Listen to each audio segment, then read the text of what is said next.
Olá, estudantes da terceira série! Neste vídeo vamos falar sobre aspectos gerais de blocos econômicos. Nessa perspectiva, vale lembrar alguns questionamentos. Nesse questionamento, temos que destacar o que são blocos econômicos e principalmente como se estabelecem essas relações bilaterais e multilaterais. Dentro dessa perspectiva, claro que o principal objetivo é destacar inicialmente o conceito de blocos econômicos. Dentro disso, destaca-se como uma alternativa que viabiliza, melhora, dinamiza e organiza o comércio mundial de maneira a estabelecer uma riqueza maior de relacionamento, facilitando então toda essa mercantilização do mercado globalizado. Visto isso, temos que fazer uma trajetória histórica, que dá a ideia de que não começou do dia para a noite. Inicialmente vinculada à Segunda Guerra Mundial, a estrutura de reorganização e reconstrução de toda a estrutura europeia, que se deu principalmente três países, Bélgica, Holanda e Luxemburgo, a uma estruturação da melhoria das qualidades econômicas. E isto fez com que, obviamente, gradativamente as relações bilaterais e multilaterais fossem efetivamente se solidificando e se reorganizando sistematicamente, possibilitando a países com menor participação objetivamente visualizarem melhor inserção no mercado global.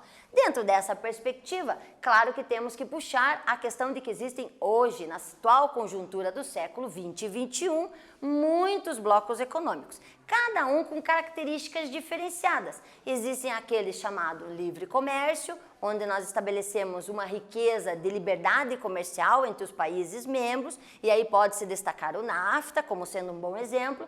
Na sequência, nós temos também o bloco chamado União Aduaneira, que estabelece uma tarifa externa comum, e aí podemos destacar o Mercosul, e também aquele que tem uma liberdade total, tanto de circulação, quanto de mercadorias, de pessoas, e uma moeda que se estabelece como sólida, o euro, então estamos falando da União Europeia.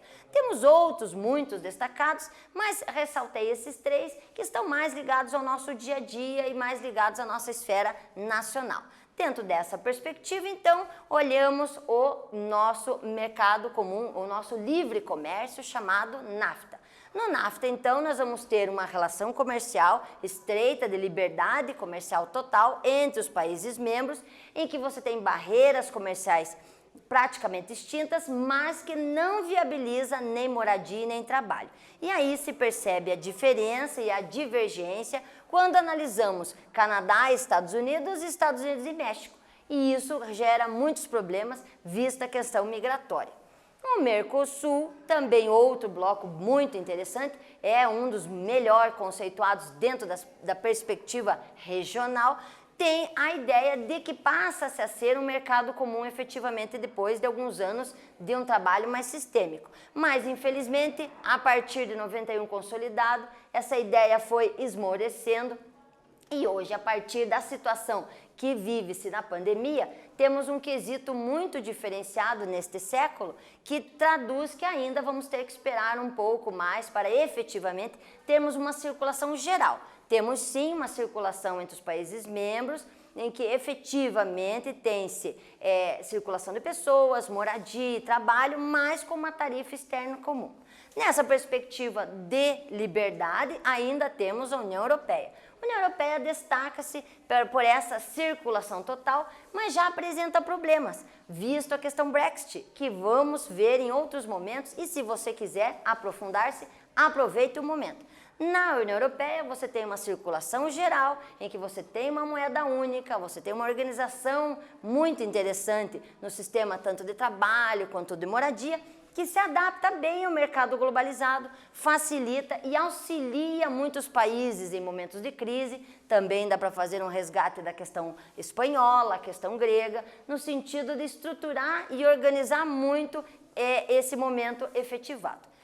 Nessa perspectiva, finalizamos aqui. Nesse vídeo, falamos sobre blocos econômicos e espero que vocês tenham gostado. Até breve!